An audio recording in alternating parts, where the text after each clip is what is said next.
Today, I'd like to talk about believing in people. People need our empathy, but sometimes empathy can, ironically, be at tension with believing in people. Sometimes we empathize with people's pain, so much so that we get sucked in and almost seduced by their pain, as it were, to the extent that we forget about the strengths that they have. Now, I'm not suggesting that we need to start preaching to people who are suffering how strong they are, because they might not react well to that. But we have to believe in the strengths that people have. If I don't believe in your strength, how are you supposed to believe in your strength when you're suffering? So granted, I need to empathize with the difficulties that people are going through, but there has to be a balance where we empathize with people, we feel the pain that people are going through, but we have an understanding, an underlying stance that you got this, that I believe in you, and not get seduced by the challenges that they're going through, by forgetting the strength that they have, by forgetting how far they've persevered at this point and this far. Let's take a glance in this week's Parsha. The Jewish people are being enslaved in Egypt. They're going through a very bitter, horrifying slavery. Hashem appears to Moshe Rabbeinu at the burning bush in Midian when Moshe Rabbeinu was running away from Paro, and he says that you're going to be the leader of the Jewish people. You're going to announce the Geula, the redemption to the Jewish people. You're going to let them know that I'm going to set them free. Moshe Rabbeinu responds cynically, Vaya'an Moshe.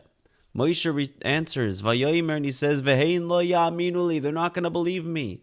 V'lo yishme'u b'koili, they're not going to listen to my voice. Ki yomru lo nira elecha Hashem, they're going to say that God never appeared to you. Moshe Rabbeinu responds cynically. Why was he cynical? Why was he doubting the Jewish people?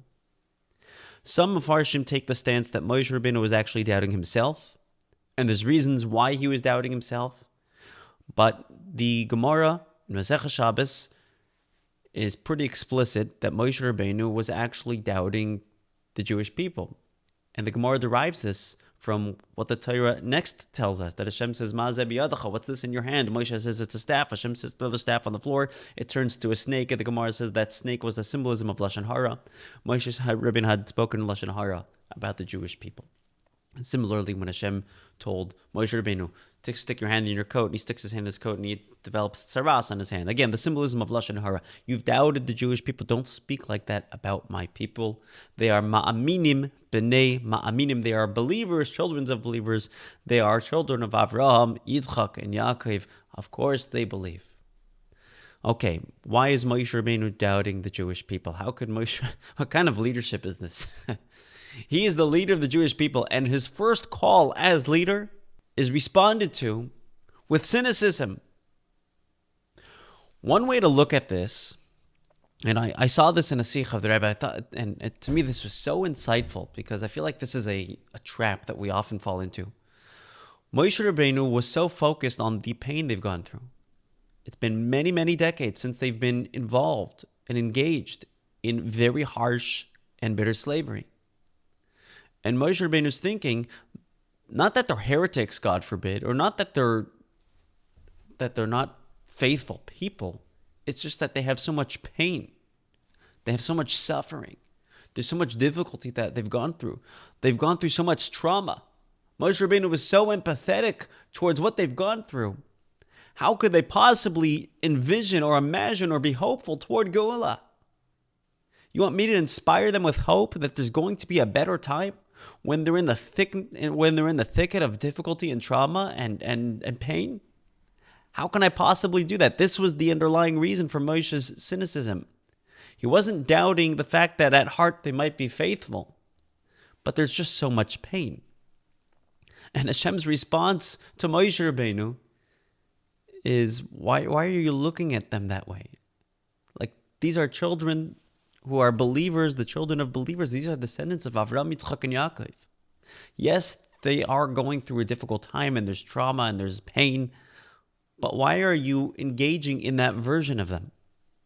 There is a version of them, which is their neshama, which is not subject to the slavery, which is not in pain. And while the pain is real, while the suffering is true, while the trauma is true, well, so is their soul. So is their neshama. So is the part of them that isn't traumatized, the part of them that is untouched. There is a better version that you could talk to. Talk to that. This was incredibly insightful. At this episode where Hashem appears to Moshe Rabbeinu, the burning bush, I'll read from you what the pasuk says. Vayemer Hashem, God says, Ra'oi ra'isi es ani ami, come and see the pain of my nation. Asher b'Mitzrayim, that's in Egypt. Ve'es tza'akosam shamaiti, I hear their suffering, I hear their crying. Mipnei noigsav, because of the pressure. Ki yedaiti es mach oivav, I understand the pressure, the pain that they're going through. The Abarbanel asks an interesting question. Why does Hashem say, Ra'oi ra'isi es ani ami, come and see the pain of my nation? We've become a nation officially from the exodus of Egypt. The exodus has not yet happened. At this point, the Jewish people are engaged in idolatry. They're idolaters. Many of them are idolaters. In fact, the Zohar points out that when we were crossing the Red Sea, we could have said the Egyptians are idolaters, the Jews are idolaters. We're all just engaged in idolatry. We're all doing bad things. What merit did the Jewish people have that God chose us? Okay, this gets into the whole concept of Bechira and what the Bechira of Hashem really means. But the Abarbanel points out that Hashem is calling us my nation while we're idolaters, before we've officially done teshuvah, before we've been purified, before we've become officially Hashem's nation. Because he wasn't just looking at the trauma and pain and difficulties that we're going through. Hashem was looking at us for who we truly were and who we truly could be. One day we are going to become an Am Segula. We are going to be a nation, a treasured nation that receives the Torah. We are at heart a nation that are descendants of Avram, Yitzchak, and Yaakov. Behind all that pain, there's incredible resilience, incredible strength, incredible spiritual genes. And Hashem says, this is my nation. Even in the thick of it, Hashem is looking at that version of us. And he's encouraging Moshe to do the same. I want to read for you this Abarbanel. Kara Hashem oisam ami. Hashem calls them ami, my nation.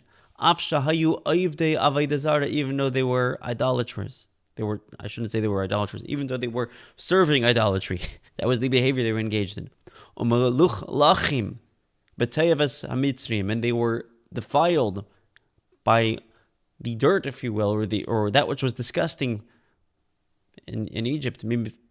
But the reason why he's calling them my nation, because of the merit of their fathers, who they are descendants of, what they have deep down inside in their heart and in their soul. And Hashem is looking at who they are ultimately going to be, the Am Segula. Are we looking at who people are now, which might be pain, which might be behavior they're less than proud of because of that pain, because of the circumstances? Or are we looking at who people could be? Moshe Rabbeinu was looking at the pain. Moshe Rabbeinu was looking at the trauma, at the difficulties, at the challenges. And Hashem is saying, if you look at them from a different light, if you see a different version of them, and you have that stance when you approach them, they're going to be open to Geula. They're going to be open to hope. They're going to be open to redemption. They're going to be open to something much bigger. You actually see this, by the way, in the beginning of the Parsha. The beginning of the Parsha says, Ve'ele Shemois B'nei Yisrael, this is the names of the children of Israel, Haba'im Mitzrayma, who have come to Egypt. And in many translations in Chumashim, it says who have come or who came to Egypt. But the Midrash points out something interesting. Haba'im Mitzrayma, who come to Egypt, implies that they're coming to Egypt, like they had just showed up, as if they had just showed up to Egypt. They've been in Egypt for many, many decades. And slavery has been going on for many, many decades. Why are we saying they are coming to Egypt as if they had just showed up? The Midrash says, Haba'im Mitzrayma, they're coming to Egypt. V'chi hayayim ba'im. V'loi yamim rabim hayu lahem shabala Mitzrayim. Did they just show up? Hasn't it been many, many days since they've been here? Elaksiv haba'im ki ilu yayim oisay yayim nichnesu b'Mitzrayim. It says coming, they're coming to Egypt. It's as if they had just showed up. while they have been enslaved for a long time, there is a part of them that is very uncomfortable with Galus and very comfortable with hope, very comfortable with the reality that they are children of Avraham, Yitzchak, and Yaakov, and they are essentially believers. Very comfortable with the fact that they are going to be, like the Abarbanel says, an Am Segula at some point. And they can identify with that version of themselves because that version of themselves is very real. When we approach people who are going through difficult issues, whether it's a sensitive issue, a relationship issue, a difficult issue, a mental health issue, we have to empathize with people, but that isn't the only version of that person, the pain that they're going through. There is another version of that person. And if we can identify that version of that person and talk to the version of that person, we can actually bring out hope within them. I'll give you an example. I have a mentor in the mental health field who had a client who was very depressed. And he starts off his session with saying, so what are your best hopes for our discussion today? Client says, I don't feel like I can have any hope. I'm so depressed. There was a point in my life where I was, God forbid, but even thinking of taking my own life. I'm not at that point now, but I was. I'm going through a very difficult depression. I don't know if I can have hope. Well, rather than depression, what would you rather experience instead? The client starts describing what he really wanted to experience, what he really wanted, which was happiness, which was peace, which was hope. The therapist had this stance that behind all the pain and all the trauma and all the difficulties, there is something there, and I'm not going to give up on it. It's there. And Moshe Rabbeinu ultimately did the same. He came to the Jewish people and he made his announcement to the Jewish people with the stance that there is a part of you that is open to this faith, that is open to this belief. And because he approached them with that stance, as Hashem had commanded him to, they ultimately did believe. It's very easy to be cynical with people, toward people, to limit them, and write them off as they're in too much pain, they can't. But we got to believe in people. We got to empathize with the pain that people are going through. But we also have to, as it were, empathize with the strength that they have to believe in a bigger possibility. That's my story, and I'm sticking to it.